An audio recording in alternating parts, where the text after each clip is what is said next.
Welcome to a new series on my channel where I'll be revealing one fact from every Doctor Who TV story.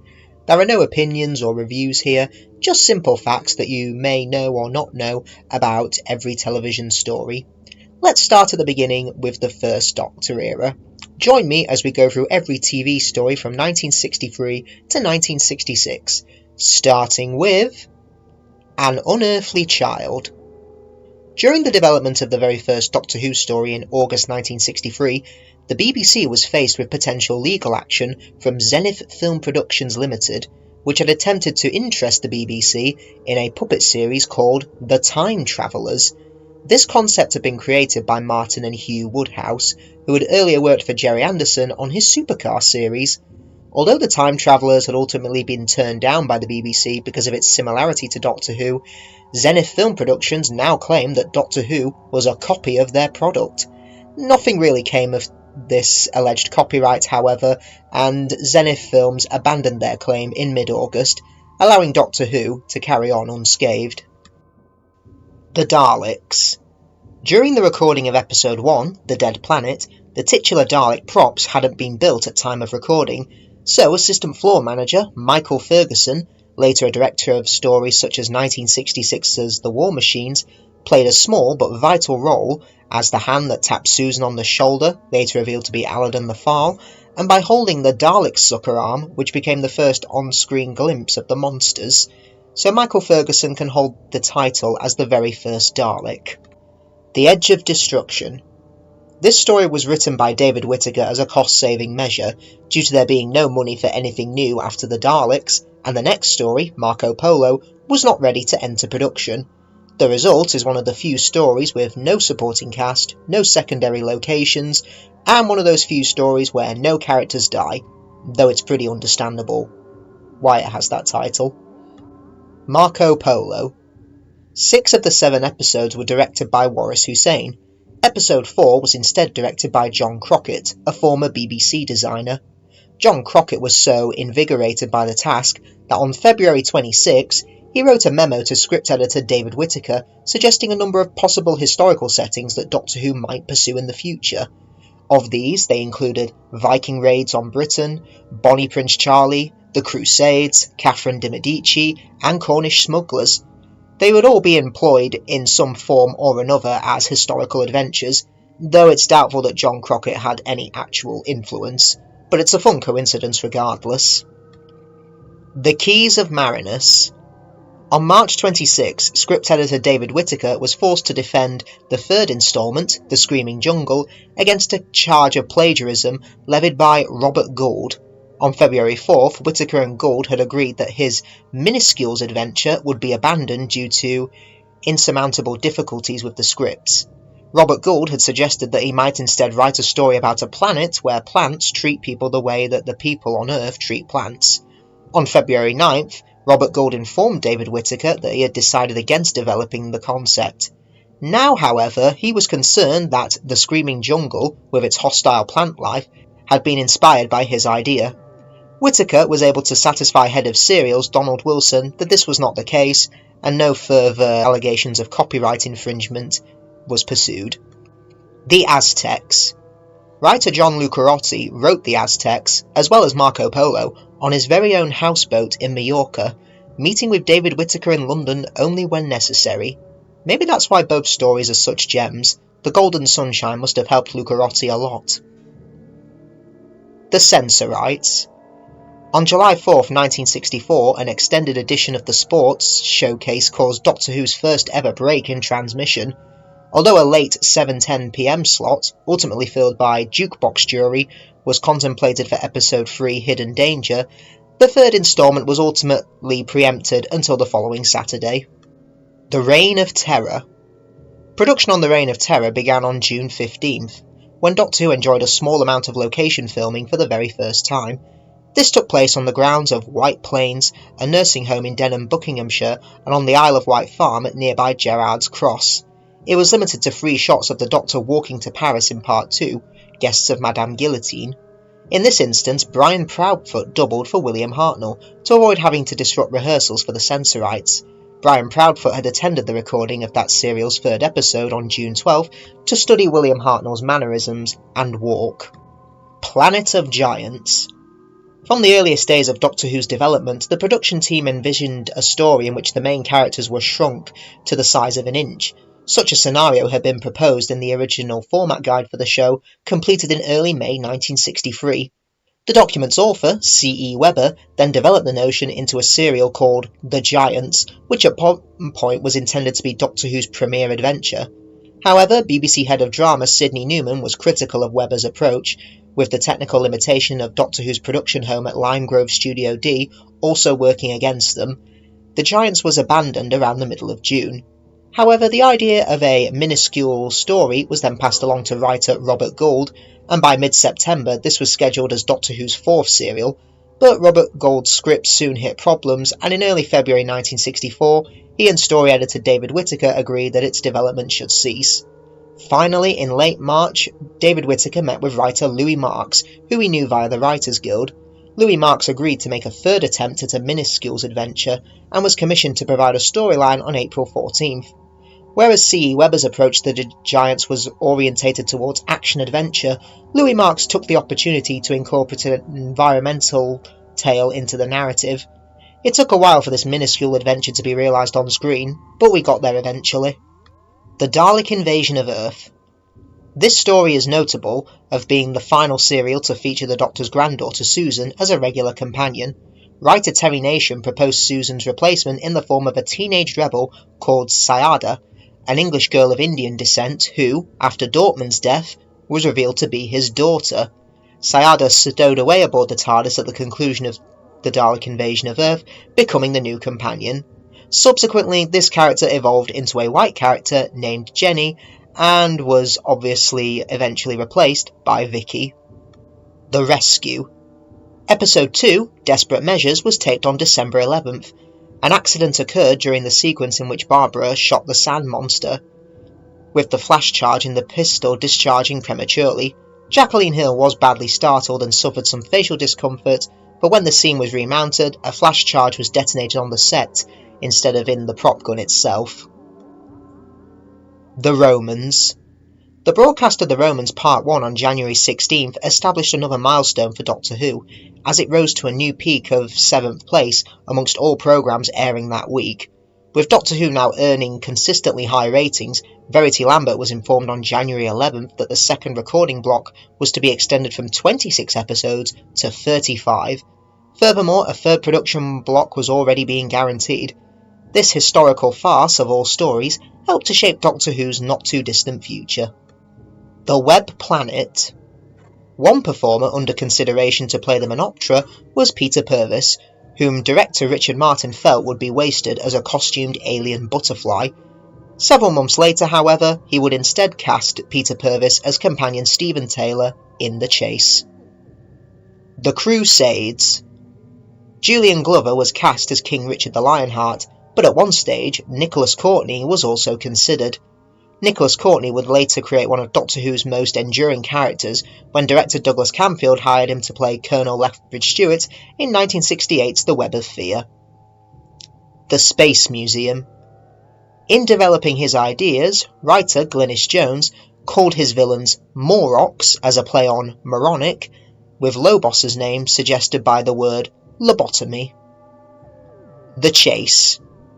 On April 10th, the BBC recorded a performance of their new single Ticket to Ride at Riverside Studio 2 in Hammersmith, London. This footage was intended for the April 15th edition of Top of the Pops, but permission had to be obtained for a clip to be used in The Chase as well. It was a considerable departure from Terry Nation's original idea, which was to depict the band performing at a 50th anniversary concert, with the Fab Four dressed up as old men. It appears that the Beatles themselves were interested in this proposition, but it was vetoed by their manager, Brian Epstein. As we know, not all of the Beatles would make it to their 50th anniversary celebrations, but it's fun that Terry Nation was optimistic enough to suggest that idea. The Time Meddler. In composing his storyline, writer Dennis Spooner sought to reinvigorate the notion of a past adventure in Doctor Who, by imbuing it with science fiction elements confined only to the future serials that were currently in production. As such, Dennis Spooner effectively pioneered the pseudo-historical genre, which would soon supplant the traditional approach to historical serials in Doctor Who. To make the blend of styles effective, Dennis Spooner decided to use a setting which would be familiar to virtually any British viewer. So he chose the Norman conquest of Britain. This creative decision certainly had an impact on adventures set in history, as adventures set in the past would now have a strong sci-fi element or monster in their respective stories. Galaxy 4. Although Galaxy 4 was not a popular story with the stars of Doctor Who, it appears to have had a somewhat different reception amongst the production team. On October 14th, new producer John Wiles inquired with the BBC Copyright Department about the ownership of the rights to the Dravins, but while this suggests that he may have been contemplating a sequel to Galaxy 4, no story really ever came to be.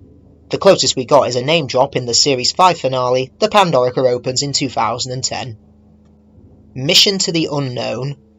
By this stage, the popularity of the Daleks was so great that writer Terry Nation was considering the possibility of spinning them off into their own show, perhaps even one which could be exported to the United States, a market which Doctor Who had so far failed to crack. He therefore viewed what was known as Dalek Cutaway as an opportunity to lay the groundwork for such a programme. To this end, Terry Nation developed the concept of the Space Security Service, with Agent Mark Corey as the main character, taking influence from the popular James Bond series that was dominating cinemas at the time. Sadly, nothing ever came of this proposed spin-off. The Mythmakers. This serial certainly had its aura of tragedy. William Hartnell was bereaved by the death of his Aunt Bessie, the only family member with whom he had been close to during his very troubled youth. Sadly, his responsibilities to the Mythmakers would prevent him from attending her funeral. The Daleks' Master Plan. Throughout the production of Daleks' Master Plan, the already fragile relationship between William Hartnell and producer John Wiles degenerated further, a situation exacerbated by the deteriorating state of Hartnell's health. John Wiles was becoming increasingly exasperated by Hartnell's tendency to deviate from his scripted lines. The star's volatile temper also sparked a brief crew strike, arising from a dispute between William Hartnell and his costume dresser. Things got so bad that during the month of December, several newspaper reports claimed that Hartnell would be quitting Doctor Who. This was of course not the case, but you could interpret this as the 60s equivalent of Chaos in Cardiff. The Massacre. William Hartnell plays the Abbot of Amboise, who is the spitting image of the Doctor. The idea of Hartnell playing two different characters came from the actor himself, when he proposed to play the Doctor's evil son. This idea was not severely pursued, however, by the production team. The Ark. For the final episode, director Michael Emerson broke with the typical Doctor Who recording pattern in which each scene was taped in story order. Instead, the schedule was partly organised to keep scenes on certain sets grouped together, and also to avoid having to move the bulky launcher prop any more than was necessary.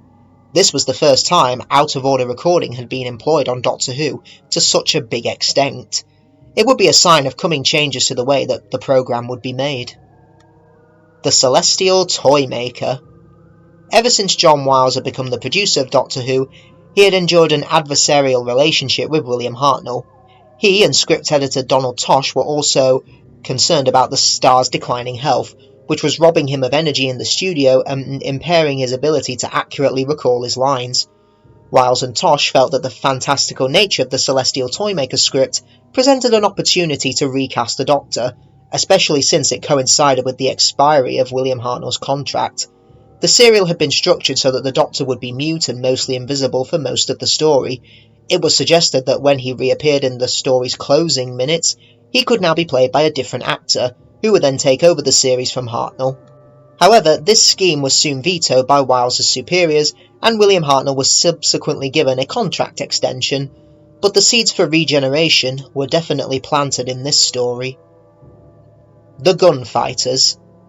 This serial gained Doctor Who's lowest appreciation index score to date.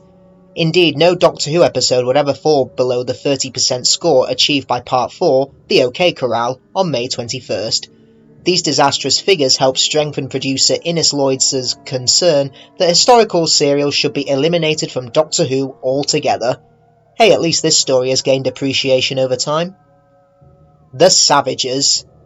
The taping of episode 4 on June the 3rd marked Peter Purvis's final work as companion Stephen Taylor on Doctor Who. Although he was ready to move on, he did suggest a serial be developed in which the Doctor returned to the planet of the Elders and the Savages to discover that Stephen's leadership had become thoroughly corrupt. At least for Tales of the TARDIS, this idea wasn't followed up on. The War Machines. Ian Stewart Black's scripts introduced a new companion called Richard, or Rich, to replace Stephen Taylor, who had been written out in The Savages. As the War Machines was scripted, Dodo and Rich met at the Inferno nightclub, where they were hostile but then flirtatious towards each other. When the Doctor discovered that Dodo had been hypnotised by Wotan, she fled and returned to the computer. Later, Rich would find her working in a warehouse to build war machines, and she felicitated his escape. Rich then stowed away aboard the TARDIS at the end of the adventure, joining the Doctor and Dodo in their travels. To fully update Doctor Who for the 1960s, however, the new companions would be Ben and Polly from contemporary London. The Smugglers. During the recording of Part 4, actor Michael Craze fell through a trapdoor which had not been properly secured, but fortunately suffered only a minor injury to his right shoulder, and this was all on the last day of the season as well. The 10th Planet. October the 8th marked the end of William Hartnell's tenure on Doctor Who. The first scene recorded on this day was the renewal sequence itself.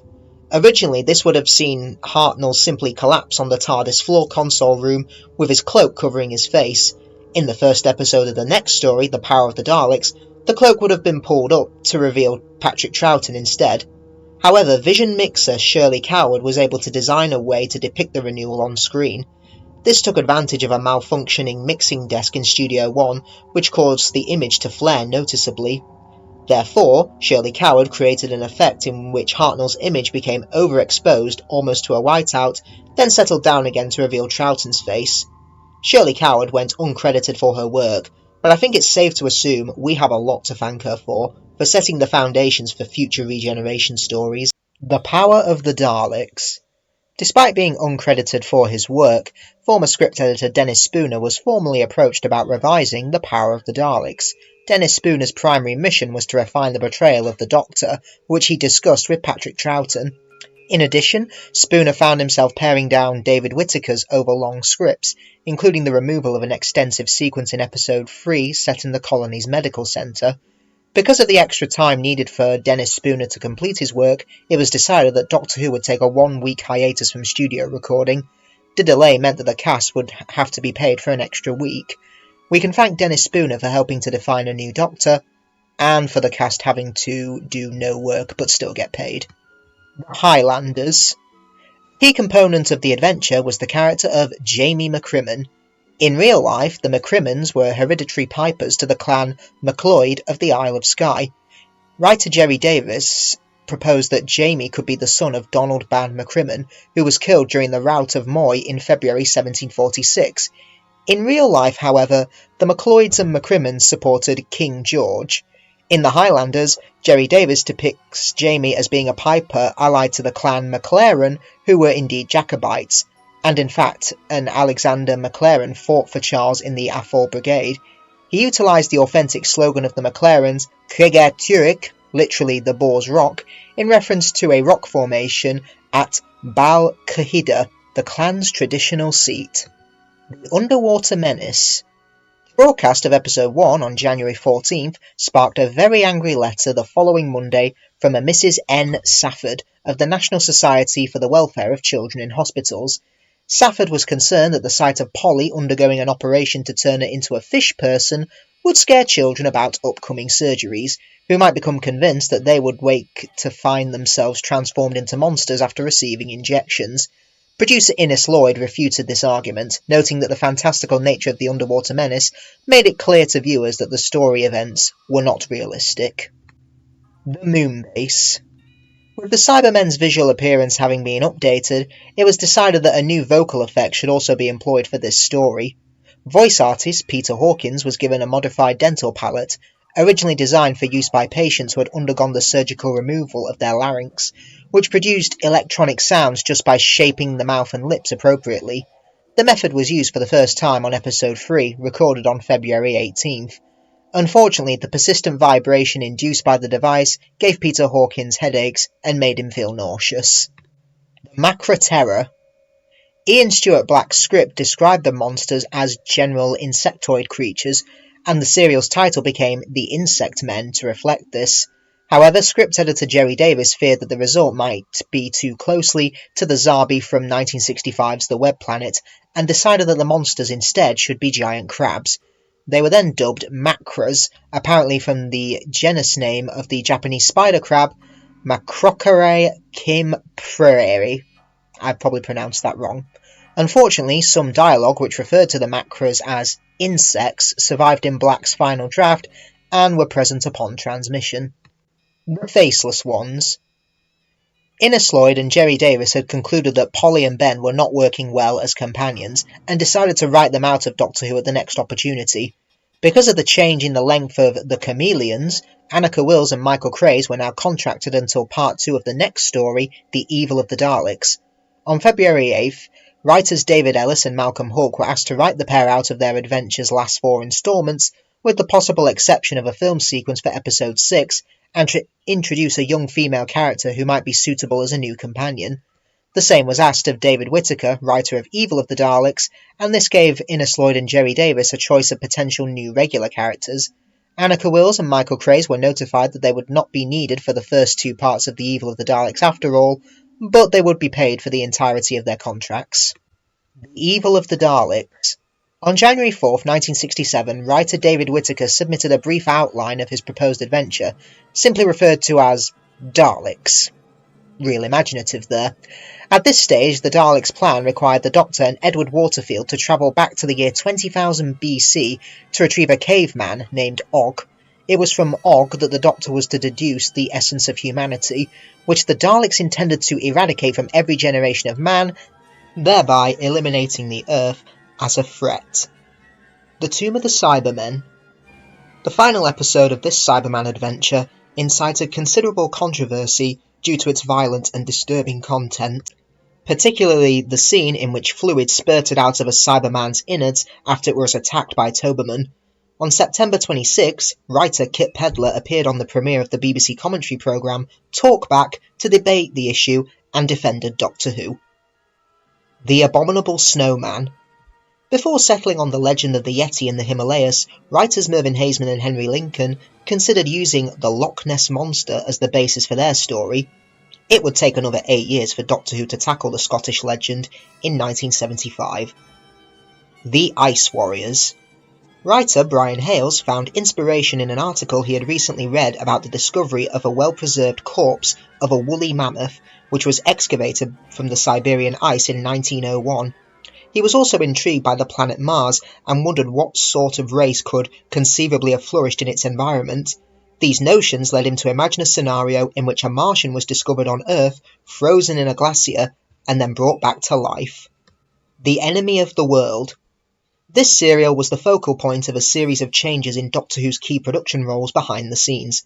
Most significantly, this would be the final story overseen by producer Innes Lloyd, who had wanted to leave Doctor Who for several months. As had been planned for some time, story editor Peter Bryant was pegged as Innes Lloyd's successor. It was agreed that Derek Sherwin would take over as script editor, which meant that a new assistant would have to be recruited as well. Derek Sherwin himself only planned to remain on Doctor Who for a brief period of time, and so his intent was to hire someone whom he could quickly train as his own replacement. He therefore offered the post to his close friend, Terence Dix, who joined the production team around the start of 1968. The Web of Fear. Midway through the broadcast of The Web of Fear, the BBC received a complaint from London Transport. They accused director Douglas Camfield of having somehow contrived to film in the underground without permission or payment. Eventually, London Transport was persuaded that what appeared on screen was in fact the result of Myerscough-Jones' convincing set design rather than the fruits of any mischief on the part of the Doctor Who team. Fury from the Deep. On September 24, 1964, Doctor Who's story editor at the time, David Whittaker, rejected a proposal from writer Victor Pemberton entitled The Slide, concerning a sentient form of mud which took over a group of villagers. Victor Pemberton also submitted a version, excluding Doctor Who elements, to BBC Radio instead. There it found favour with producer Peter Bryant and was eventually broadcast during February and March 1966. The following year, producer Peter Bryant became the story editor of Doctor Who, and Victor Pemberton was hired as his assistant. After 3 months, Victor Pemberton decided to return to freelance writing and proposed that he craft a new Doctor Who serial which would resurrect elements of the slide. The finished result was Fury from the Deep. The Wheel in Space. The scripts for The Wheel in Space introduced a new type of Cyberman, the Cyber Planner. Originally, this was envisaged as a regular Cyberman attached by wires to a special chair, as opposed to the non-humanoid design that would appear on screen. They would just use this design 38 years later in the Age of Steel. The Dominators. Both the writers and the BBC entered into merchandising endeavours involving the Quarks without the permission of the other, leading to a dispute over whether the writers owned the copyright to the Quarks wholly or whether it was shared with the BBC. Mervyn Haseman and Henry Lincoln threatened to go to court to prevent the broadcast of the Dominators. A series of meetings was held during July in an effort to resolve the matter. Things became so heated that at one point, Haseman and Lincoln threatened to go to court to prevent the broadcast of the Dominators. The Mind Robber. Writer Peter Ling was now aware that Victoria Waterfield would no longer be the Doctor's female companion. By the time his scripts entered production, and with little information on her replacement made available at that point, he referred to the female companion in his storyline as Zoe. Derek Sherwin and producer Peter Bryant liked the name so much, and with Ling's permission, it was ultimately adopted for the new character. The Invasion. Doctor Who's 6 production blocks saw a significant change in the way recording was scheduled. Up until this point, pre-filming had occurred during rehearsals for other serials, enabling the completion of more than 40 episodes per year. In light of Patrick Troughton's exhaustion, however, it had now been agreed that this overlap would be eliminated, giving each story a dedicated week for pre-filming, or 2 weeks in the case of a story with the length of The Invasion. The trade-off was that the new production block would see the completion of only 34 instalments. In early 1965, writer Robert Holmes developed a Doctor Who storyline entitled The Trap, in which robot servitors tested the TARDIS crew to determine which of them should be selected to help pilot a crashed spaceship. When Bob Holmes began writing for the drama series Private Eye, he ceased working on The Trap, and it was forgotten for 3 years. Robert Holmes recovered the script whilst cleaning out some old files in his house and felt that it still had value to it, so he resubmitted it to Doctor Who producer Peter Bryant on May 20th, 1968. The Seeds of Death. Around the time that the scripts were commissioned, Brian Hales was asked to implement a major change by replacing Jamie with a new companion called Nick. Fraser Hines had decided to leave Doctor Who in the story preceding The Seeds of Death, but during September, his status became a lot less certain. It appears that Hines changed his mind several times, leading Brian Hales to write the role of the male companion for an unspecified character. Finally, it was confirmed that Fraser Hines would in fact be remaining on Doctor Who until the end of the season so that he could leave alongside Patrick Troughton. The Space Pirates. Although Peter Bryant was still Doctor Who's producer, he was preparing to move over to Special Project Air and was also suffering from a bout of ill health. As such, Derek Sherwin, who had previously been the programme's story editor, was taking on more and more of Peter Bryant's responsibilities, with the expectation of eventually replacing him completely. It was also around this time that Terence Dicks acquired an assistant in the form of Trevor Ray. However, as work began on the Space Pirates, Terence Dicks was absorbed with the serials which would be made on either side of it. He was rewriting the last 2/3 of The Seeds of Death, and collaborating with Malcolm Hawke on the massive 10-part story, The War Games, which would be the season finale.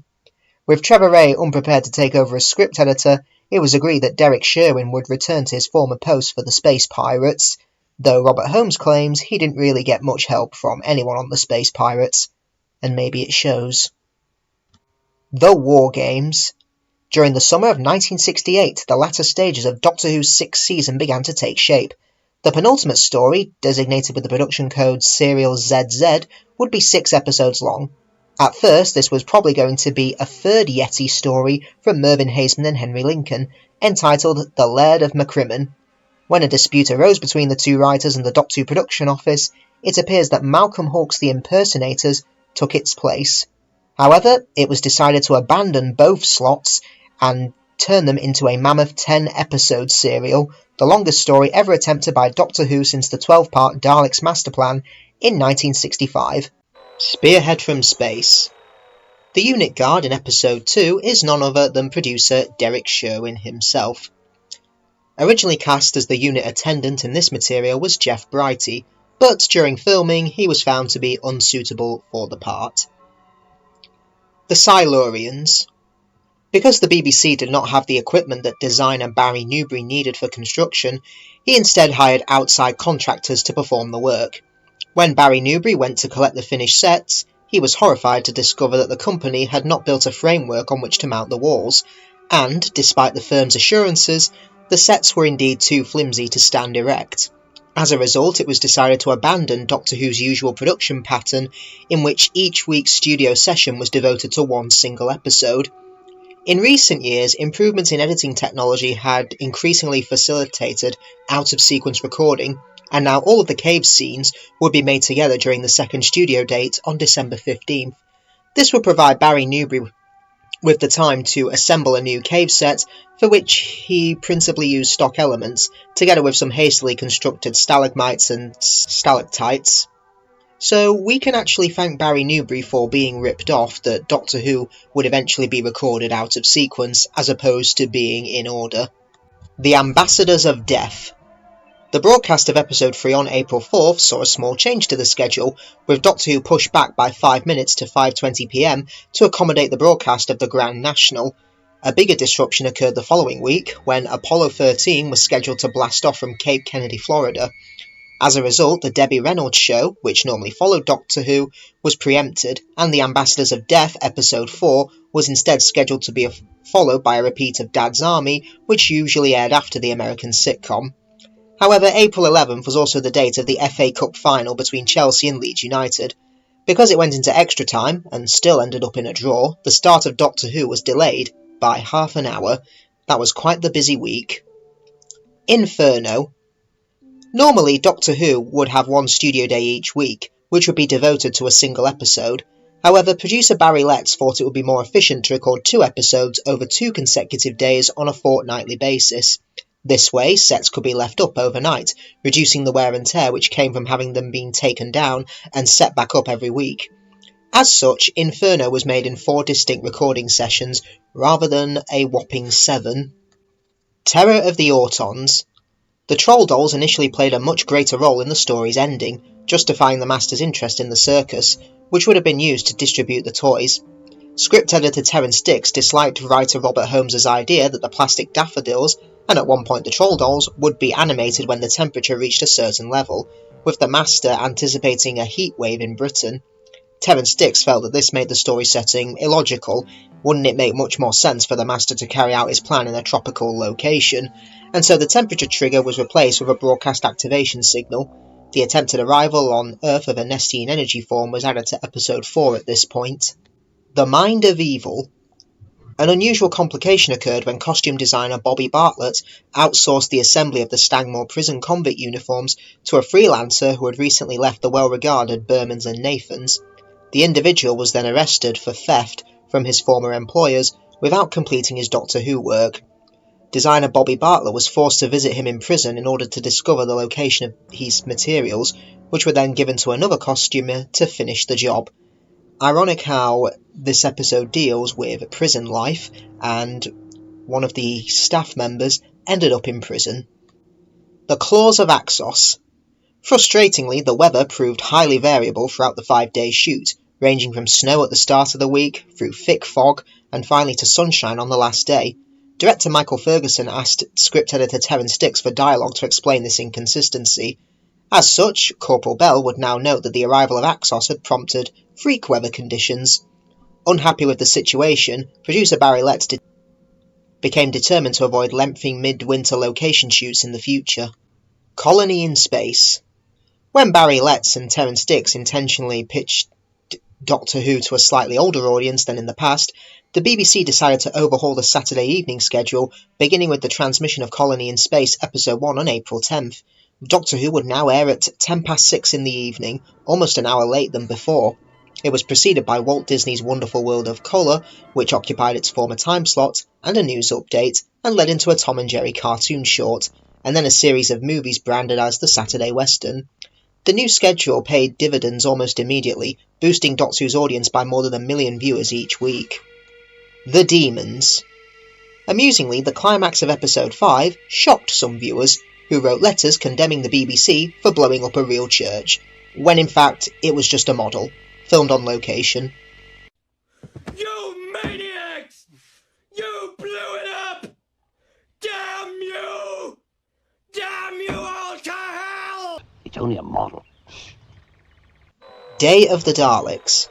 Having viewed some of the earlier Dalek serials, director Paul Bernard had concluded that he disliked the effect of producing the Dalek voice using a ring modulator. Consequently, no electronic enhancement would be utilised for their dialogue in Day of the Daleks, resulting in a very different Dalek voice. Paul Bernard was ultimately displeased with the element of the serial, and felt that voice artists Oliver Gilbert and Peter Mezzolene had not been good choices to play the Daleks. The Curse of Peladon. As scripted, episode 3 featured the Doctor soothing Agador by intoning the Tibetan chant Om Mani Padme Hum. Instead, it was decided to use an extended version of the Venusian nursery rhyme Koklida Patha Menin Klach, introduced in 1971's The Demons. Pertwee sang the nonsense words to the tune of the Christmas carol God Rest Ye Merry Gentlemen. Once you hear it, you can't unhear it. The Sea Devils. On March 13th, the Doctor Who office was visited by 2 officials from the Ministry of Defence. They were concerned that episode 3, that had aired 2 days earlier, had included footage which featured the design for a top-secret prototype submarine. It transpired that the submarine was actually a model, which visual effects designer Peter Day had adapted from a kit bought at Woolworths. With input from director Michael Bryant, Peter Day had incorporated features which were intended to make the prop look more advanced, such as streamlined propellers. In doing so, he inadvertently attained a close approximation of the Polaris submarine design actually being tested by naval intelligence. The Mutants. Script editor Terence Dix decided to change the slang term for the Solonians from munt to mutt.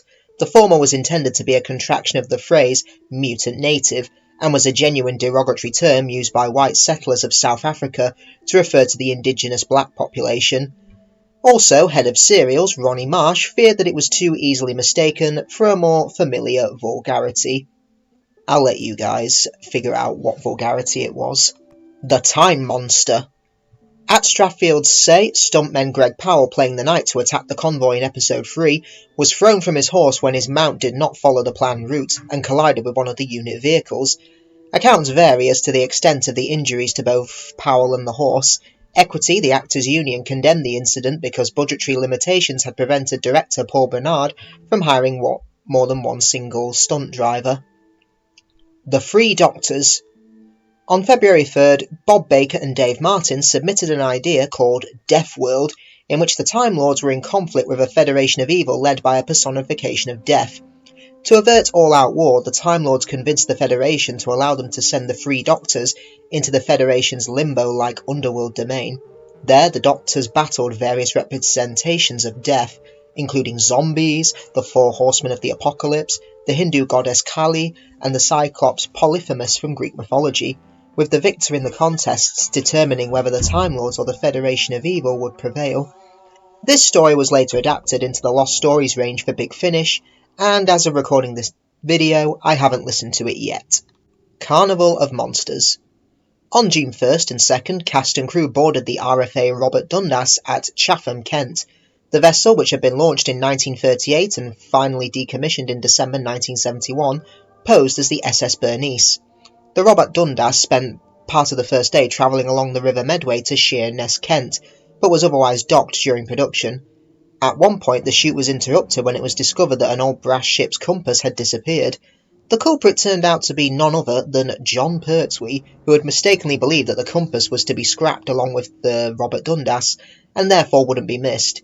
In fact, it was to be auctioned off along with other ship artefacts, and after learning his mistake, an embarrassed John Pertwee duly returned it.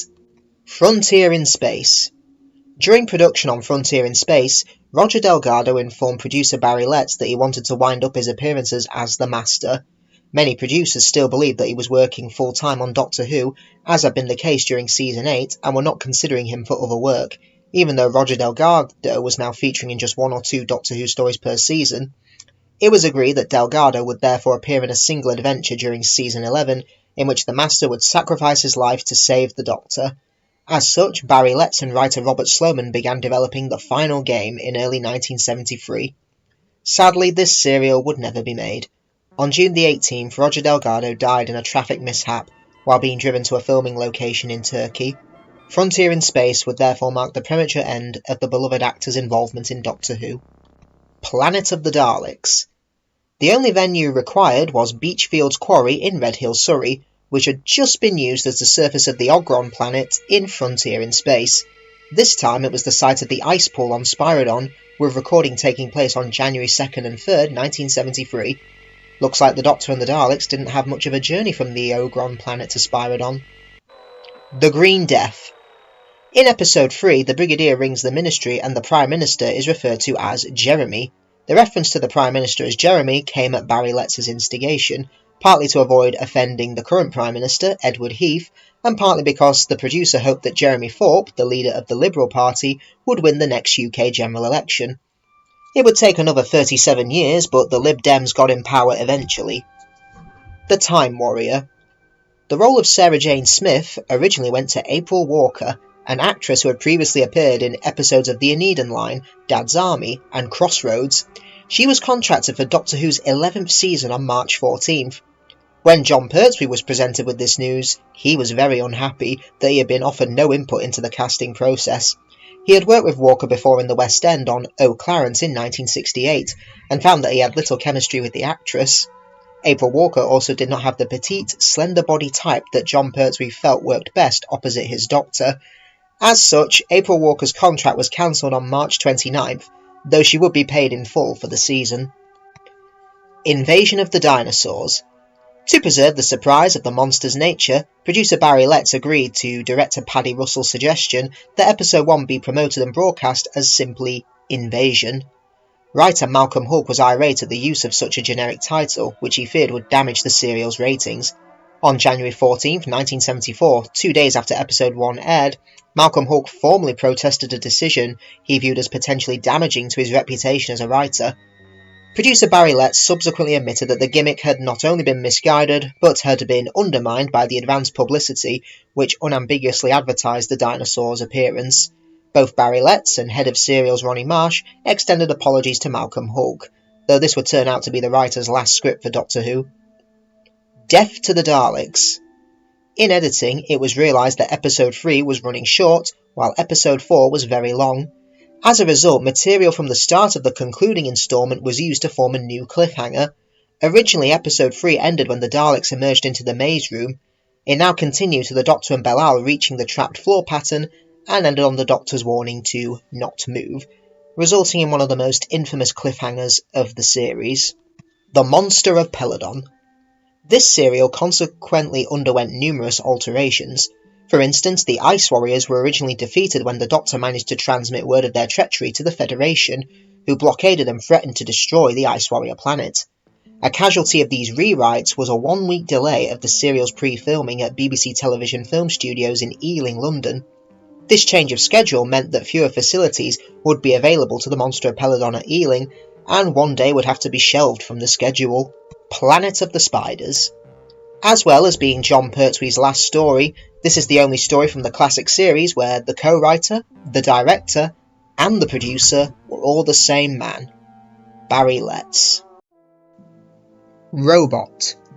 Drawing upon the bohemian characteristics towards which both Tom Baker and producer Barry Letts were inclined, costume designer James Ackerson assembled an outfit for the new Doctor which unconsciously echoed the 1892 Aristide Bruant lithographs of French artist Henri de Toulouse-Lautrec. One of the elements inspired by Toulouse-Lautrec was a scarf, and Ackerson secured the services of an elderly woman named Begonia Pope to knit it. Misunderstanding Ackerson's instructions, Pope used all of the wool he had supplied, resulting in an inordinately long piece of netwear.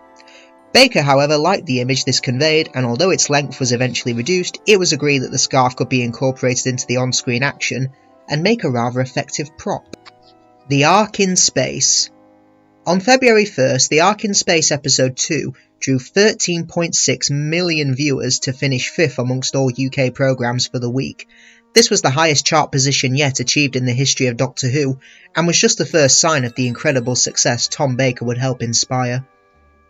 The Sontaran Experiment. On September 29th, Tom Baker slipped on a patch of wet grass while filming the Doctor's confrontation with Steyer at the area where Sarah was restrained. Recording halted immediately, forcing the abandonment of a handful of scenes, including one in which the Doctor found Harry and they heard Sarah screaming. Tom Baker had to be carried back to the nearest car and driven to hospital, where it was discovered that he had cracked his collarbone. Luckily, he was able to recover. Genesis of the Daleks. Whilst this serial is considered to be the universally agreed origin story for the Daleks, other origin stories for the Pepper Potts predate 1975.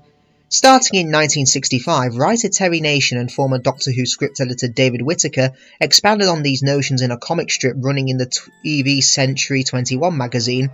They revealed that the Daleks were the result of an experiment conducted by the scientist Yarveling, who was now described as a member of the Dalek race. However, in a 1973 edition of the Radio Times, Terry Nation's short story, We Are the Daleks, instead posited that the Daleks were created on Amaron by scientists from Halden, who had accelerated the evolution of early man. All of these were changed for the TV series. Revenge of the Cybermen. While scouting the complex, director Michael Bryant's wife Monique discovered several Iron Age arrowheads in the sand, which she kept as a souvenir. Some crew members would come to believe that this precipitated a chain of strange occurrences and bad luck which beset the production. The first event attributed to this curse occurred later in the reconnaissance trip, when director Michael Bryant encountered an individual dressed in spelunking gear late one night. The Wookiee whole staff had no knowledge of this man, and Michael Bryant came to believe that this was actually the ghost of an Irish potholer who had perished in the caves 3 years earlier. Terror of the Zygons. Space 1999, which was being developed for the rival ITV network, was all set for a September 1975 debut and would run until the spring of 1976. Furthermore, this could potentially air on Saturday evenings, just like Doctor Who. Should Space 99 prove to be the massive hit that was being forecast, this would give it a 4-month jump on the premiere date for the next season of Doctor Who, which, since 1970, had fallen in late December or early January. To maintain Doctor Who's visibility and potentially blunt the ratings for Space 99, it was decided around January 1975 that Season 13 would be brought forward to start in the late summer or early autumn, as had been the case throughout most of the 60s. This meant that the 13th recording block, which wouldn't normally start until September, would have to begin a lot earlier. Planet of Evil. Production designer Roger Murray Leach was given the freedom to design a fabulously detailed, exotic and alien jungle set at Ealing to represent the surface of Zeta Minor for filming on June 11th and 12th. This set proved so successful that it was extensively photographed by the BBC Educational Services, which would use it as an example of design excellence for years afterwards. Pyramids of Mars. Location filming for this story took place on the grounds of Stargroves, a manor house in the East End, Hampshire, which would pose as the exterior of the priory and its environment. At the time, the property was owned by none other than Mick Jagger, lead singer of the Rolling Stones, and was currently occupied by his parents. The Android Invasion. Rejoining Doctor Who for the studio recordings were Ian Marter as Harry Sullivan and John Levine as R.S.M. Benton. Ian Marter had just wrapped up his regular role on the series in April at the end of the previous production block, and it had been planned that Harry would continue to be seen in Doctor Who on occasion, but the Android Invasion would prove to be his final appearance. For John Levine, this serial marked the last in a series of regular appearances dating back to 1968. Neither Ian Marter nor John Levine found the Android Invasion a pleasant experience, as the new production team's de-emphasis of the unit form was now very apparent. John Levine also missed Nicholas Courtney's presence on set. The Brain of Morbius. For Part 4's mind-bending sequence, crew members for both The Brain of Morbius and The Seeds of Doom, the next serial in production, were dressed in period garb and pressed into service. They included producer Philip Hinchcliffe, script editor Robert Holmes, director Christopher Barry, The Seeds of Doom director Douglas Camfield, its writer Robert Banks Stewart, and production manager George Galacchio. A shot of production assistant Graham Harper taken during the making of 1971's Colony in Space, and which he was dressed in the Adjudicator outfit worn by Roger Delgado, was also repurposed. The Seeds of Doom. As a cost-saving measure, the costume for the humanoid version of the Krynoid was adapted from an Axon outfit, originally created for 1971's The Claws of Axos. The major alteration was a change in colour scheme from orange to green. The Mask of Mandragora. Designer Barry Newbury also called upon to design a new interior for the TARDIS, after producer Philip Hinchcliffe concluded that the control room set introduced in the previous season was too big and cumbersome for recording. He was also frustrated by the technical problems which perpetually plagued the central column and the main doors. Barry Newbury created a smaller, more practical set, dispensing with the clinical whiteness of the original Peter Grachacki design in favour of a wood panel look inspired by sci-fi author Jules Verne. Its overall configuration remained essentially the same, retaining roundels, a scanner screen, and a slimmed-down console. The Hand of Fear. Whilst notable for being the last regular appearance of companion Sarah Jane, it was suggested that writers Bob Baker and Dave Martin's story might be an opportunity for the Doctor's longtime ally, Brigadier Lethbridge Stewart, to go out in a blaze of glory. The Deadly Assassin. Mary Whitehouse of the National Viewers and Listeners Association had been a thorn in the show's side throughout the 1970s, and had escalated her attacks on the suitability of its content since the start of 1975. Mary Whitehouse was at her most strident in her condemnation of the protracted drowning scene at the end of episode 3. She even quoted one child who had allegedly told his mother that he would do the same to his younger brother the next time the boy angered him. This would result in stories for season 15 being toned down in violent content. The Face of Evil. Script editor Robert Holmes' tentative plan for the Doctor's next companion was to introduce a Victorian street urchin character, likely in the season finale. Although not completely opposed to this idea, producer Philip Hinchcliffe preferred a strong, more relatable female protagonist. Whilst reading a draft of Chris Boucher's episode 2 script in mid-March, the producer hit upon a potential compromise. He appreciated Leela's self-assurance, while her primitive and childlike nature were akin to Robert Holmes' concept, resulting in everyone's favourite savage Leela taking the companion role. The Robots of Death. Ahead of Serial's transmission, some press reports suggested that Pamela Salem was joining Doctor Who as another new companion. In fact, however, these stories were contrived by the actress's publicist. There had never been any intent to retain the character Toos beyond the Robots of Death. The Talons of Weng Chiang. Writer Robert Banks Stewart was commissioned to write the season 14 finale, The Foe from the Future. Script editor Robert Holmes left on a family vacation, comfortable that the rest of the season was now proceeding towards production. Unfortunately, while near Munich en route to Italy, Robert Holmes' wife took ill with a perforated ulcer, forcing an extended stay in Germany. Finally returning to England in August, Holmes discovered that the writer had left him a message for him to explain that he had taken a new position as script editor on a Thames television programme called Rooms. As a result, he would be unable to write the scripts for The Foe from the Future. With little time remaining to find a replacement, it was agreed that Robert Holmes would have to write the season finale himself. With no certainty that either member of the production team would remain on Doctor Who for another year, producer Philip Hinchcliffe encouraged Holmes to write whatever he wanted, and the results were pretty golden. Horror of Fang Rock. Rehearsals for this story marked a turning point in the relationship between Louise Jameson and Tom Baker. To date, Tom Baker had been dismissive of his co-star because he felt that Leela's violent tendencies were inappropriate for Doctor Who, and because he did not want to be saddled with a companion of any sort.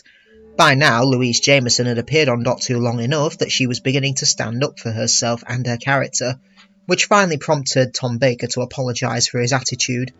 The Invisible Enemy. Notably, the first story to introduce the Doctor's best friend, robot dog, K9. Writer Dave Martin was a dog lover who had recently suffered the loss of 2 pets beneath the wheels of vehicles. The new character was inspired by the notion that had his dogs been built like a tank, they would have survived the accidents. Originally, the writers conceived the name Fido, which in the phonetic vernacular of the script stood for Phenomenological Indication Data Observation Unit. Pluto was also considered, but was quickly rejected for fear of confusion with the Walt Disney cartoon character of the same name, after which the robot dog was christened K9. Image of the Fendahl. This serial became the inadvertent cause of one of Doctor Who's most notorious fan myths. For years after the transmission of Season 15, it was believed that a story called The Island of Fandor had been dropped at the last minute. In fact, Gordon Blows of the recently formed Doctor Who Appreciation Society had misheard the title of Image of the Fendal during a telephone conversation. The garbled version was then printed in the pages of the Dwas publication TARDIS, from which it entered into fan lore. The Sunmakers. One of the challenges faced by the production team was to find a roof which could serve as a suitable location for the top of the towering Megropolis 1. To be suitable, such a location would have to provide an empty skyline to give the correct impression of height.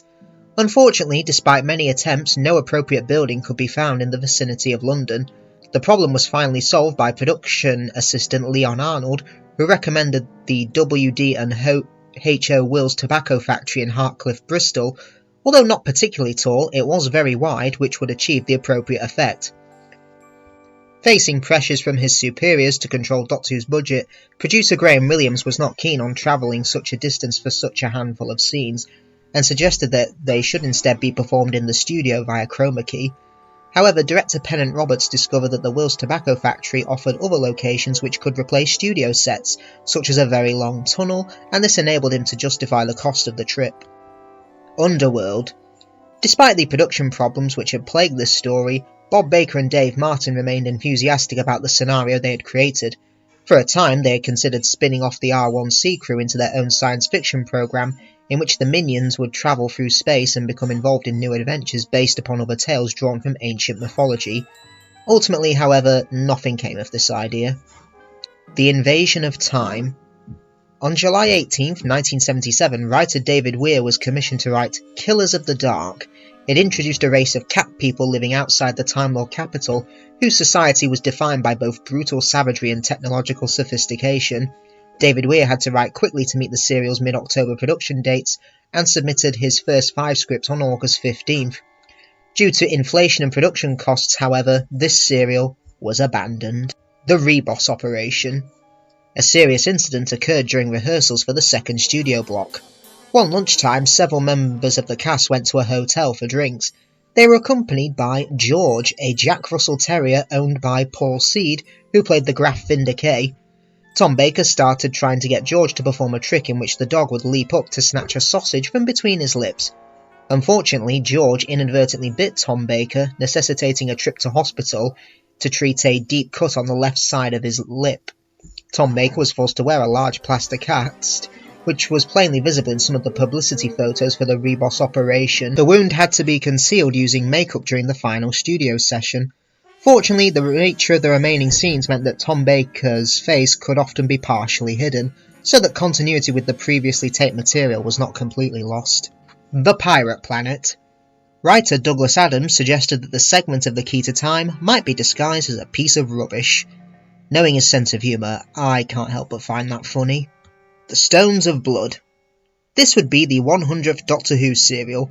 Because episode 1 was underrunning, it was agreed that an extra scene would be added in which Romana and K9 celebrated the Doctor's 751st birthday, complete with a cake and a present, a new scarf identical to the one the Doctor was already wearing.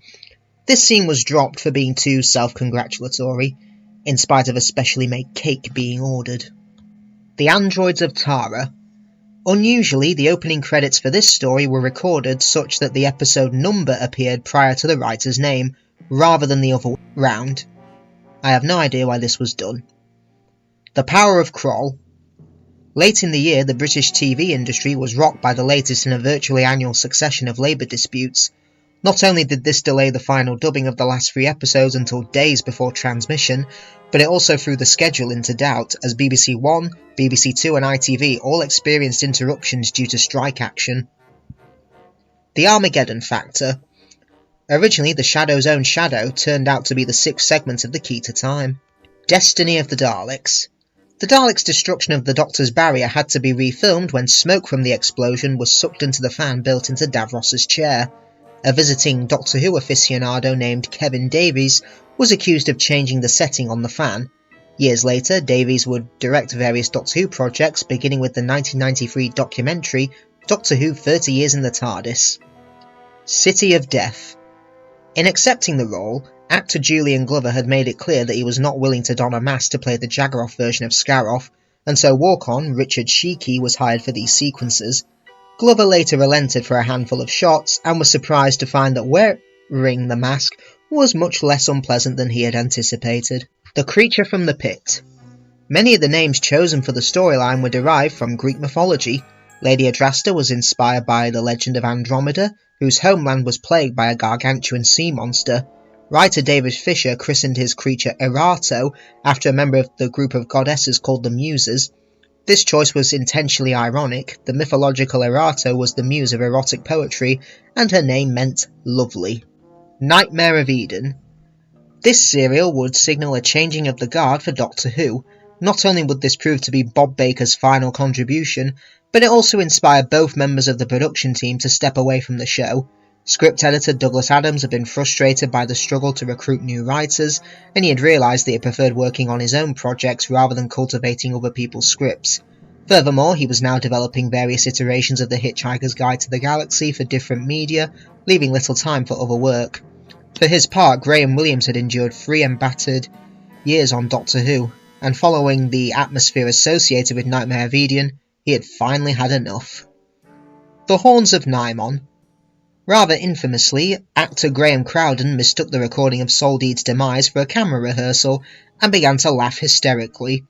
With time passing, and despite the fact that director Kenny McBain was already concerned that Crowden was overacting in the part, the shot was retained. Sharda. Many versions of this unfinished Doctor Who serial have surfaced over the years. One version that never saw the light of day was proposed in 1985.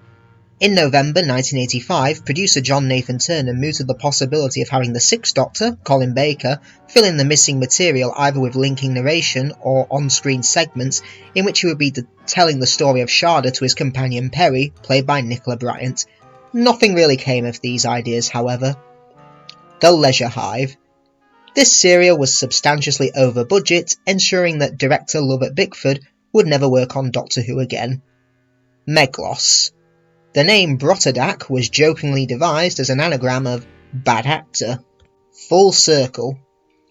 When new Doctor Who script editor Christopher H. Bidmead began reviewing the programme's files in early 1980, his attention was drawn to a storyline entitled The Planet That Slept.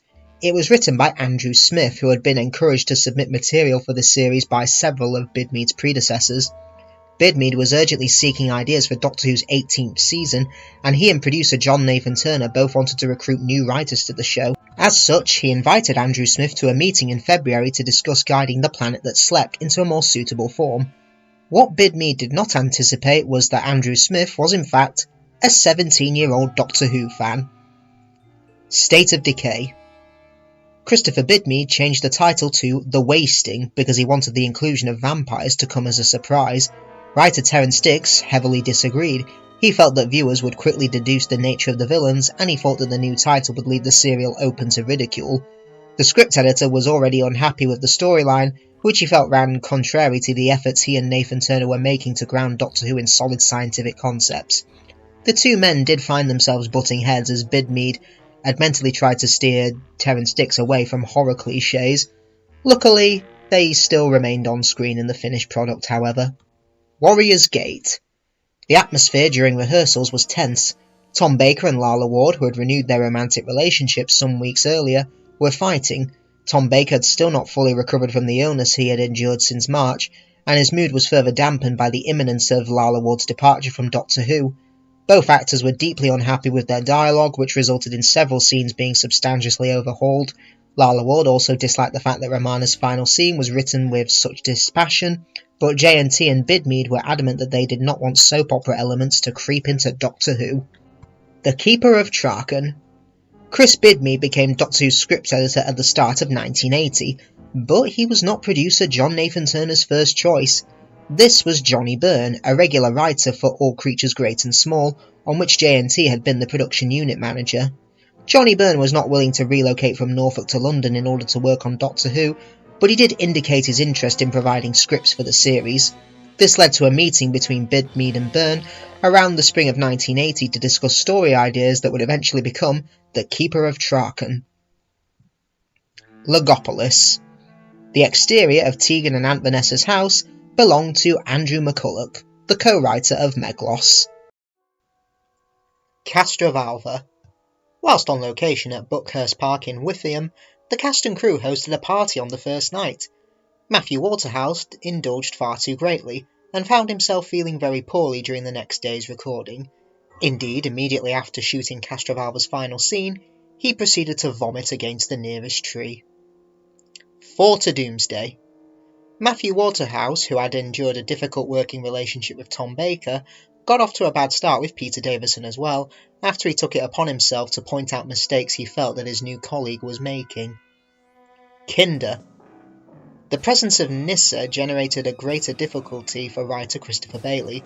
His narrative could not accommodate a third companion, and he and script editor Chris Bidmead were concerned that it would be adversely impacted if they made the wholesale changes necessary to include her. Consequently, it was agreed that Nyssa would appear at the start and end of the serial, but be written out of the main action. This echoed a common practice on Doctor Who throughout the 60s, when members of the regular cast would be omitted from an episode once or twice per season in order for them to afford a week's holiday. The Visitation. One milestone that producer John Nathan Turner asked Eric Saward to incorporate into his script was the destruction of the Doctor's sonic screwdriver. John Nathan Turner viewed the device as an overly convenient plot contrivance. He thought that doing away with the sonic screwdriver would challenge Doctor Who's scriptwriters to be more imaginative in devising ways for the Doctor to solve problems, and would also make the Time Lord seem less invulnerable. After he was cast as a new Doctor in late 1980, Peter Davison came to share his producer's opinion. He felt that it would be more interesting if the Doctor instead carried an assortment of everyday objects in his pockets, which he could use in inventive ways to get out of trouble. Black Orchid. On October 6, the stunt in which George Cranley plummeted off the roof went a little wrong. Stuntman Gareth Milne missed his cushion target and struck the ground with his legs, but he escaped serious injury. Earthshock. The Radio Times offered Doctor Who a front cover to promote the return of the Cybermen, the first that they would get since 1973 with the Time Warrior, but John Nathan Turner was keen to keep their appearance a secret, and these plans were scrapped. Time Flight. Script editor Eric Saward felt that the Master had worn out his welcome. He championed the idea of killing him off in this story, but John Nathan Turner was adamant that he wanted the Master to be a recurring foe for the foreseeable future. Given how he's written in this story, you can't really blame Eric Saward for this. Arc of Infinity. Writer Johnny Byrne was already toying with an idea in which an alien used a bridge between dimensions called the Arc of Infinity to induce time shifts in London. Johnny Byrne felt that this concept could be relocated to Amsterdam, and it was suggested that a vacationing Tegan might stumble upon some form of criminal activity which would require the Doctor's attention. The production team stipulated that this should not involve drug smuggling, the theft of diamonds, or old Dutch masters, or anything political. Just use the location, Amsterdam. Snake Dance. Writer Christopher Bailey infused the names he chose for Snake Dance with hidden meanings. Buddhist terms again made an appearance here, inspiring Menusa, meaning the human realm, Tana, craving, and Dugdale, from Dugatai, unhappy existence. Doshen was an homage to Dogon, a master of Zen Buddhism who lived in 13th century Japan. Dugdale had earlier been called Dukkan, a platform used by Hebrew priests, while Chela was named for a Hindi word meaning religious disciple. Mordrin Undead. Ian Chesterton was originally due to make an appearance in this story, but due to scheduling conflicts, William Russell couldn't reprise his role, resulting in the Brigadier making his return. Whilst it's a shame William Russell couldn't return, this would mean he would never have won his world record for longest time between TV appearances in 2022. Terminus. In writing Terminus, writer Steve Gallagher took inspiration from Norse mythology, naming the Vanir after a lesser group of fertility gods. Of the individual members, Bor was the father of Odin, head of the Norse pantheon. Sigurd was a great Norse hero, also known as Siegfried or Sigurd Snesvend, and Eric was originally called Eric after a king of Norway and Northumbria, also known as Eric Haraldsson or Eric Bloodaxe. Similarly, the Garm was named for a monstrous hellhound, also known as Garma, who appeared during the time of Ragnarok, the twilight of the Norse gods. Meanwhile, the term Lazar was an archaic word for leper. It was derived from the biblical figure of Lazarus, described in the Gospel of John as having died from an illness, only to be resurrected 4 days later by Jesus. Enlightenment. The shot of Turlo jumping overboard did not go as planned. The harness supporting Mark's Striction malfunctioned, leaving him walking with discomfort for several weeks.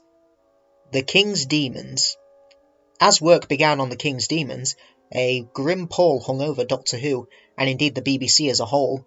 The Electricians' Union had been threatening strike action for weeks, and the picket lines finally went up in early November. As a result, Enlightenment, the story which immediately preceded The King's Demons, was suspended in mid-production, its pre-filming having been completed, but its studio days indefinitely postponed.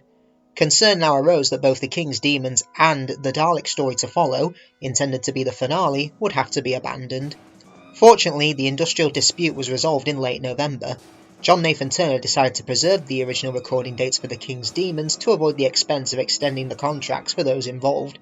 However, it was too late to completely salvage the season. Enlightenment would have to be finished during the studio dates originally meant for the Dalek story, and now the Dalek story is delayed to season 21, eventually becoming Resurrection of the Daleks. The Five Doctors. The target novelisation of The Five Doctors was originally scheduled for release on November 24th, with the understanding that this would be the day after transmission. Producer John Nathan Turner was very frustrated to discover that it actually began appearing on shop shelves 2 weeks early. If you were around during 1983, do let me know in the comments if you read the novelisation before the story aired. Warriors of the Deep. In May, Prime Minister Margaret Thatcher called a snap election for June 9th, taking advantage of her popularity in the wake of the Falklands War. The announcement caught BBC planning by huge surprise, and facilities had to be swiftly reallocated to accommodate election coverage. Amongst these casualties of this development was Warriors of the Deep. John Nathan Turner was informed that the first studio block would have to be brought forward by a week, or else the serial would be cancelled. A labour dispute had resulted in the loss of one story, The Return, from Doctor Who's 20th season, and John Nathan Turner was determined that season 21 would not be similarly abbreviated. Left with no other option, the producer agreed to accommodate the new dates. This decision was met with trepidation by the visual effects department, with concern raised that the costume for the Merker could not be completed within the revised schedule. And it certainly shows on screen. The Awakening. Keith Jane's character, the young 17th century peasant Will Chandler, became very popular with the cast and crew. Some consideration was given to retaining Will as a companion, but John Nathan Turner and Eric Saywood finally decided that he would not have a lasting appeal for viewers. Frontios. Barry Dobbins was given the job of designing Frontios. However, significant concerns arose regarding Dobbins' mental health, and so he was replaced by David Buckingham in early July. Sadly, Dobbins committed suicide soon after. Dobbins' death was not the only tragedy which touched Frontios. As Mr. Range, director Ron Jones cast veteran actor Peter Arne. On August 1st, he had his costume fitting for the series and then returned home. Soon after, neighbours reported a violent argument in Arne's apartment, and the police arrived to find that he had been beaten to death. Several days later, a body was pulled from the Thames which was identified as that of a vagrant with whom Arne was acquainted with. An inquest determined that the vagrant had murdered Arne and then drowned himself, although the motive has never been made clear. The role of Mr. Range was hastily recast, with William Lucas taking over the role. Resurrection of the Daleks. Had Resurrection of the Daleks followed the normal transmission schedule for season 21, it would have aired on Thursday and Fridays in 1984, between February 9th and 17th. However, these dates coincided with the BBC broadcast of the Winter Olympics from Sarajevo, Yugoslavia, meaning that Doctor Who would be displaced by Olympic Grandstand. John Nathan Turner was not keen to see the season split in half, and there was an alternative that suggested itself. Doctor Who at the time was the only half-hour drama remaining at the BBC, and since the spring of 1983, plans had been afoot to reformat the programme for a 45-minute time slot beginning in 1985. On November 22nd, it was agreed that Resurrection of the Daleks would serve as a test for this change, with a re-edited version of the serial screened as a pair of 45-minute episodes on consecutive Wednesdays. Planet of Fire. On the last night in Lanzarote, actors Dallas Adams and Peter Wingard liberated some turtles kept in the hotel pool and released them into the sea, causing the police to be summoned. The Caves of Androzani. Graham Harper was an ambitious director in recruiting his cast for this serial, and especially in his search for an actor with a distinctive voice to portray Sharaz Jek. Amongst others, Harper approached Tim Curry, known for playing Transylvanian transvestite Dr. Frank N. Furter in the Rocky Horror Picture Show, and aspired to attract the interest of rock stars like Mick Jagger and David Bowie. In the end, the part went to ballet dancer Christopher Gable, who had originally been considered for Salatine. Harper wanted to offer the role of Krelper to Michael Craze, who had played companion Ben Jackson in 1966 and 1967. However, John Nathan Turner had been unhappy with the results of a similar experiment in 1980, when original Doctor Who star Jacqueline Hurlop played a new character in Meglos. He told Graham Harper to hire someone else, and Roy Holder would ultimately portray Krelper. The Twin Dilemma. During the autumn of 1983, Anthony Stevens' progress on the Twin Dilemma slowed to a crawl. To the mystification of the production team, he began explaining away his problems with increasingly bizarre excuses, most famously a claim that his typewriter had literally exploded. To make matters worse, the Twin Dilemma did not meet the approval of its assigned director, Peter Moffat. Moffat implored Saward to intervene, pointing out a number of issues of both storytelling and logistics. By now, however, Anthony Stevens had fallen badly ill and could not continue working on the serial. In fact, the Twin Dilemma would be his final television credit before his death in 1990. Attack of the Cybermen. The authorship of this serial has long been a bit of a mystery. Eric Saward turned to Ian Levine, who had been acting as an unofficial continuity advisor to the production office for several years. Levine had unsuccessfully proposed several narratives in recent years, and Saward now suggested that they collaborate on a storyline involving the Cybermen. In late 1983, Ian Levine prepared a document entitled Return to Telos. It drew heavily on the Cybermen stories of the 60s, most notably their 1966 debut adventure, The 10th Planet, which was set in 1986 and witnessed the destruction of their home planet Mondas, and 1967's The Tomb of the Cybermen, which established the presence of the hibernating Cybermen on Telos. Other elements, such as the Cybermen hiding in the London sewers, came from 1968's The Invasion. For a time, it was also thought that the Cyber Director from that serial would also be included in the sequences set on Earth. It appears that Eric Saward then augmented Ian Levine's outline with his own inventions, such as the mercenary Lytton, whom he had introduced in the previous year's Resurrection of the Daleks. He also developed the alien Cryons, whom he tried to define as individuals by giving them distinct character traits, rather than attributing monolithic personalities. The notion of the Doctor attempting to repair the TARDIS chameleon circuit came from John Nathan Turner as well. He saw this as an excellent publicity vehicle, since he knew that the press would not be able to resist any innuendo that the Time Machine might be losing its traditional police box form. Given Nathan Turner's edict, there was no question of Saward being credited as the story's scriptwriter. Furthermore, Ian Levine's working relationship with the Doctor Who production office was predicated on the understanding that he would not receive any on-screen acknowledgement. As a result, Eric Saward turned to writer and teacher Paula Woolsey, an ex-girlfriend with whom he was still on good terms. Saward would commission her to provide the scripts, which would be credited to the pseudonym Paula Moore. The true extent of Woolsey's input into the scripts is unclear.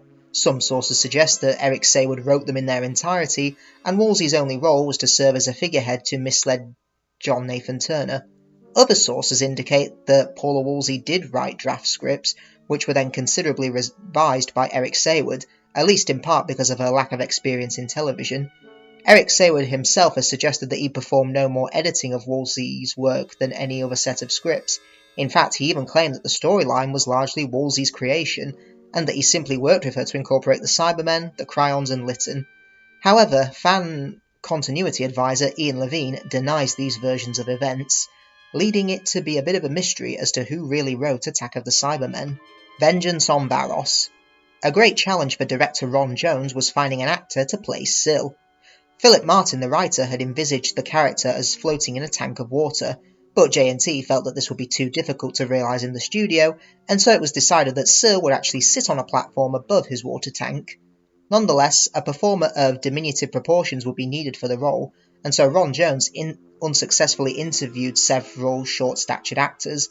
Around the same time, BBC producer Alan Shallcross wrote his colleagues to encourage them to make a greater effort to hire performers with physical disabilities. Shallcross's memo was conveyed to Ron Jones, which led him to audition Nabil Shaban, an actor who was born with osteogenesis imperfecta known as brittle bone disease, which had resulted in the severe underdevelopment of his legs. Shaban was a huge Doctor Who fan. In the past, he had submitted story ideas called Invasion of the Viridans and put his name forward to play both the Doctor and the Master. He was intrigued by the prospect of portraying a villain as complex as Syl, however, and he definitely accepted the role.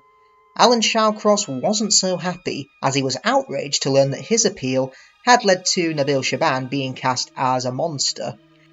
The Mark of the Rani. Unusually, the original commission to score Mark of the Rani did not go to a member of the BBC Radiophonic Workshop, as was J&T's usual policy at the time, but rather to an independent composer named John Lewis.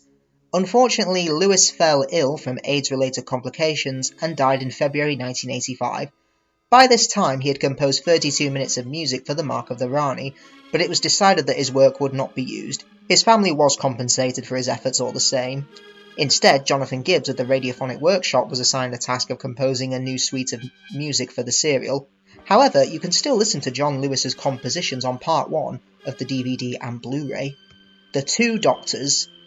The original location for this story was going to be set in New Orleans, with funding being provided by the BBC's North America distributor, Lionheart. As work on the original title, The Krylon Inheritance, progressed, trouble was brewing.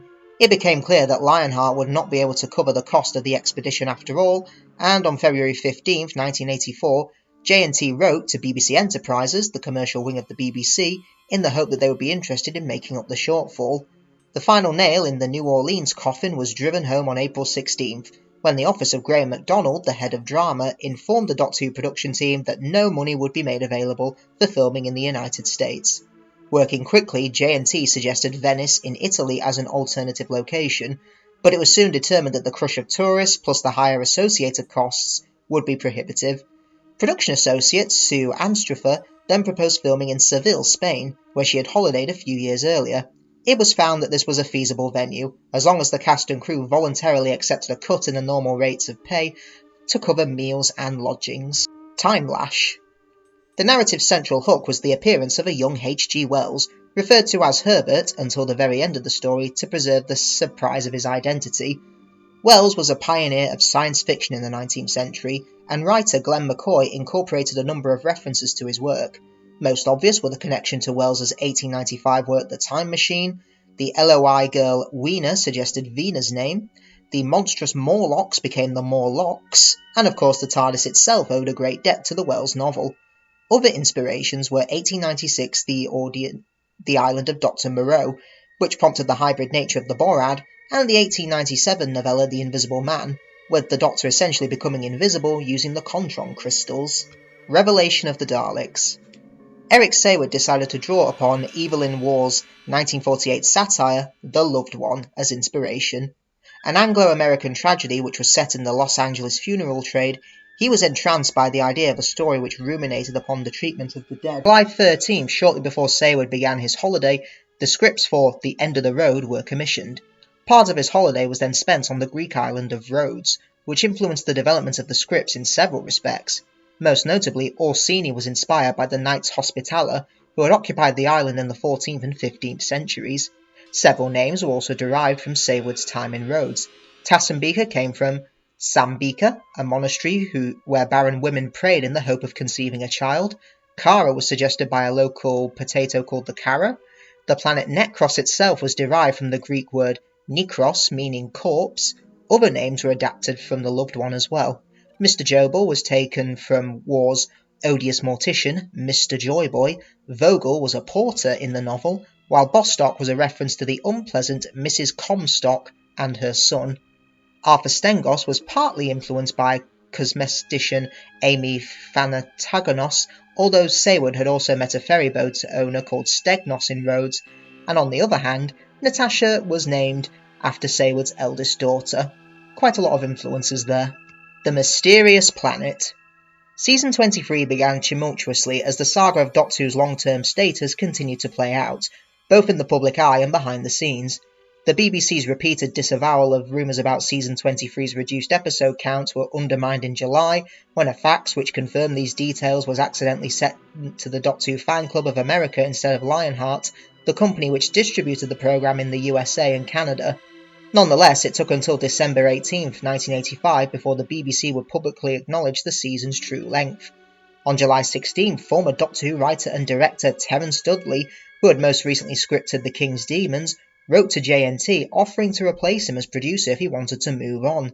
However, with the BBC unwilling to approve any of JNT's other proposed projects, there was nowhere for him to move on to. Amongst the other grievances, Eric Saward felt that JNT was spending too much time wooing the programme's American fans and was making poor choices in the actors and directors he brought onto Doctor Who. More and more, the script editor was working from home rather than in the production office, and these problems would only get worse as the season progressed. Mind Warp. Unusually, for this story, the studio work was completed first and then the location as opposed to the norm, where it was the other way round. Production wrapped up with location filming on June 15th and 16th at Peacehaven in East Sussex, where the Telescombe Cliffs were the venue for sequences on the Pebble Beach and at the Rock of Sorrows. Unfortunately, on the 16th, it was discovered that a crew member had accidentally noted the times of high and low tide in reverse. As a result, the water became much deeper than anticipated as the day progressed, and Nicola Bryant grew particularly concerned about the battery pack powering her microphone when shooting the scene of the Doctor and Perry arriving on Forest Beta. Director Ron Jones worked quickly to complete the material before the actor's safety was compromised. Terror of the Vervoids. The third segment of the trial season had the most ever-changing writers and storylines rejected. Originally assigned to develop this narrative were David Halliwell and Jack Trevor Story, both veteran writers but newcomers to Doctor Who. Unfortunately, Story struggled mightily with his serial, entitled The Second Coming.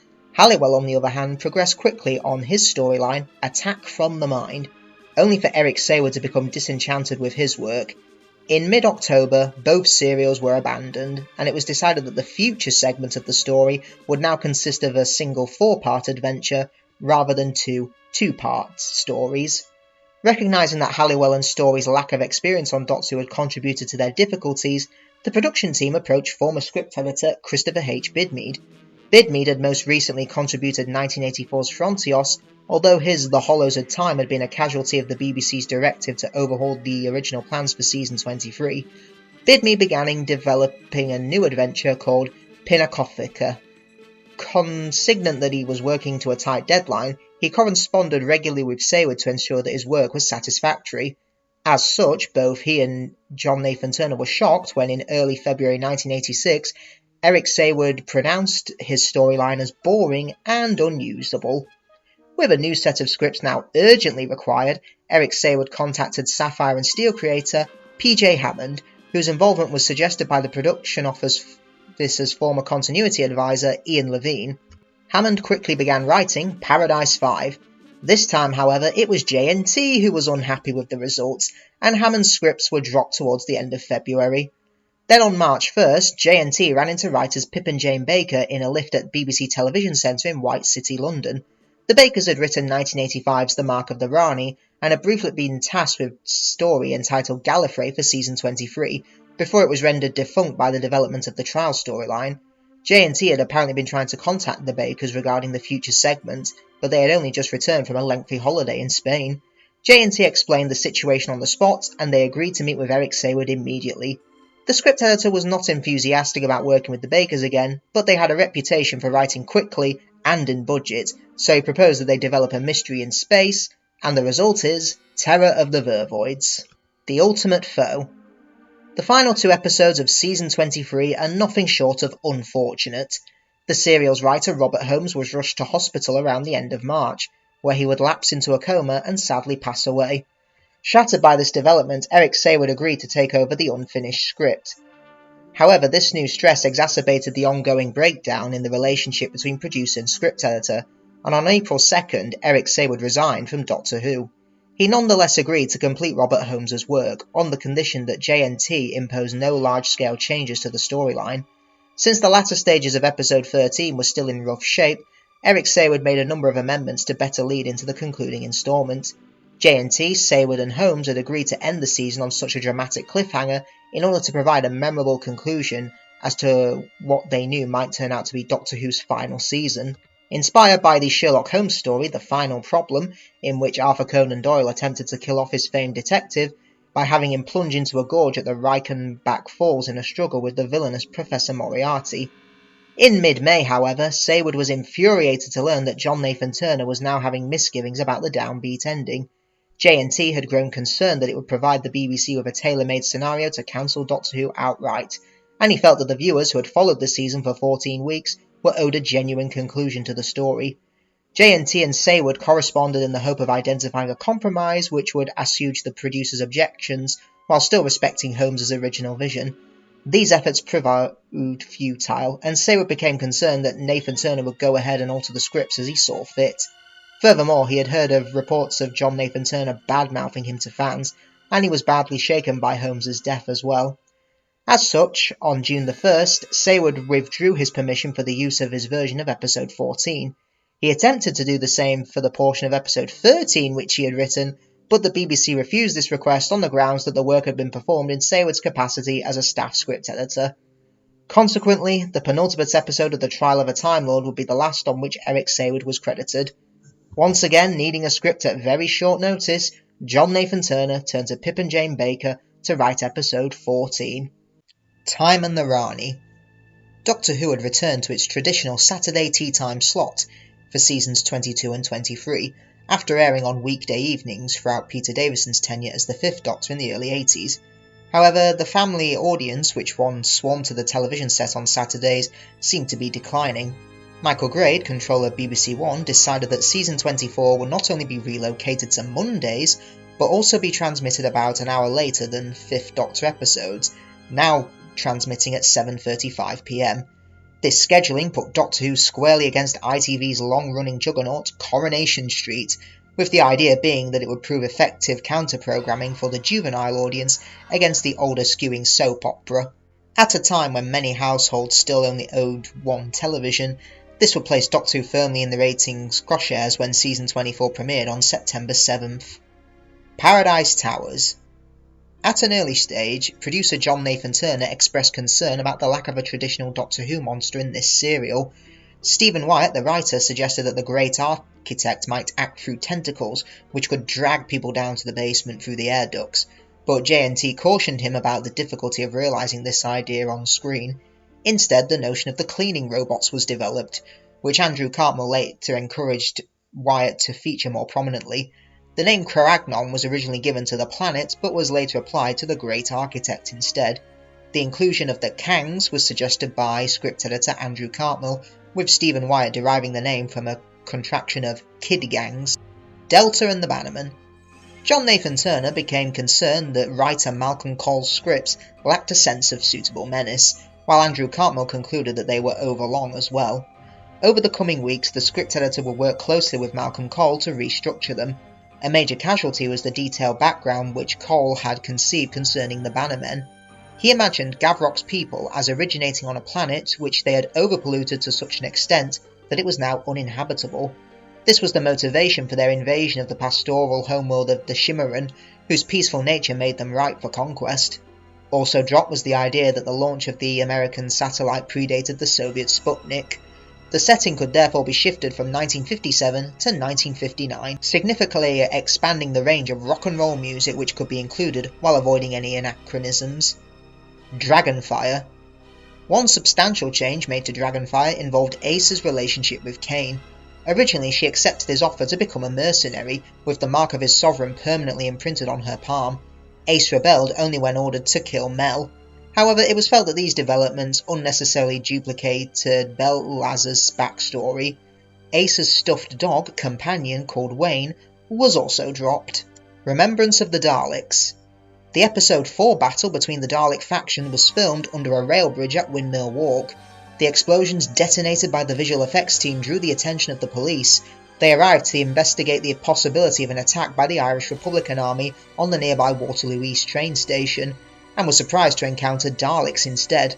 Cast and crew subsequently returned to both locations, completing the work at Feed Street on the 5th, where more pyrotechnics exploded violently enough to set off car alarms and damage several of the Dalek casings on the 6th. The Happiness Patrol. On November 10th, the day following the transmission of episode 2, John Nathan Turner received a complaint from H.B. Bev Stokes, chairman and chief executive of Bassett Foods.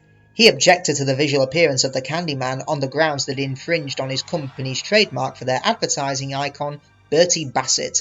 Brian Turner of the BBC Copyright Department informed Stokes on November 25th that his investigation had found no evidence of a transgression on the part of the Doctor Who team, although he did promise that the Candyman would not be used again in future storylines. Silver Nemesis. For the sequence in which the policemen were gassed, visual effects assistant Mike Tucker suggested using the Cybermats, which had not been seen since 1975's Revenge of the Cybermen. He went as far as building a new Cybermat prop, but Andrew Cartmel disliked the creatures and the notion was dropped. However, this scene was newly shot for the 2024 Special Edition release on Blu-ray. The Greatest Show in the Galaxy. On May 16th, a tent was erected to pose as the exterior of the Psychic Circus, with its destruction a key moment in the location schedule. Due to an equipment problem, a different and more violent type of explosive was used than had originally been planned. Unfortunately, the crew forgot to inform Sylvester McCoy, who nonetheless recorded the sequence of the Doctor walking away from the erupting Big Top without batting an eyelid. Battlefield. One of the last sequences to be shot was where Ace became trapped in the airlock, which then began filling with water. What no one realised, however, was that the glass used for the tank was not of the appropriate thickness. Once water had been pumped in, with Sophie Aldred hammering on it from the inside, the prop began to lose its structural integrity. Fortunately, as cracks spidered around the glass, Sylvester McCoy realised what was happening and alerted stagehands to the danger. Aldred was pulled clear just as the glass shattered and water poured out over the studio floor. The actress suffered some glass splinters in her hands, but she was otherwise unhurt. Nevertheless, tabloid coverage sensationalised the incident, suggesting that Aldred had barely managed to cheat death. Footage of the mishap would later be used in BBC safety training videos. Ghostlight. In 1988, writer Mark Platt developed a narrative set on Gallifrey entitled Lungbarrow. It would see the Doctor facing his greatest fears by confronting his bizarre cousins in their ancestral home of Lungbarrow. It would advance Andrew Cartmel's plans to unveil mysterious new details about the Doctor's background by revealing a genetic link with the Other, a shadowy figure from ancient Time Lord history. Producer John Nathan Turner, however, was concerned that Lungbarrow revealed too much about the Doctor's origins too quickly. While he liked the setting of a creepy old house and its weird enchantments, inspired by Mervyn Peake's 1946 fantasy novel Titus Groan and its 1956 sequel Gormenghast, he did not want the Gallifreyan elements retained. Mark Platt agreed to rework his storyline, relocating the mansion house to Victorian England and shifting the focus from the Doctor's greatest fears to Ace's. The Curse of Fenric. After the first edits for the episodes were compiled, The Curse of Fenric was found to exceed its allotted 25-minute time slot in spectacular fashion, with episode 4 especially overlong. Consideration was given to re-editing this as a 5-part story, but the total overrun of about 12 minutes was not sufficient to warrant another instalment. Furthermore, Ian Briggs was concerned about the effect this would have on the adventure's pace. Amongst the most dramatic trims, director Nicholas Mallet was forced to make were a scene of soldiers staking haemovores on the roof of St. Jude's from episode 3, and more of the exchange between the Doctor and the ancient haemovore from episode 4. This would be the final story for both Nicholas Mallet and Ian Briggs on Doctor Who. Survival. The final location for Survival was Warmwell Quarry in Warmwell, Dorset, for all of the scenes on the planet of the Cheetah People. Recording there spanned June 18th to 23rd, during which the weather became blazingly hot. Sophie Aldred suffered from dehydration, Anthony Ainley took the production team to task for not adequately taking care of Lisa Bowerman in her uncomfortable costume, and an extra playing a cheetah person at one point tore off her mask and declared that she was finished for the day, whereupon she was immediately sacked. The labour dispute involving Beta was still unresolved, and forced an early end to filming on the 20th. On June 23rd, word reached the cast and crew that another work stoppage would occur that day, a potential disaster given that it was the end of the shoot. However, the nice clear weather meant that director Alan Waring was already ahead of schedule, and the team worked quickly to ensure that everything was completed with just 20 minutes to spare before they could go on strike. And that's it for the entirety of the classic series. Thanks so much for joining me on this journey. I will see you in the future for more videos. Goodbye.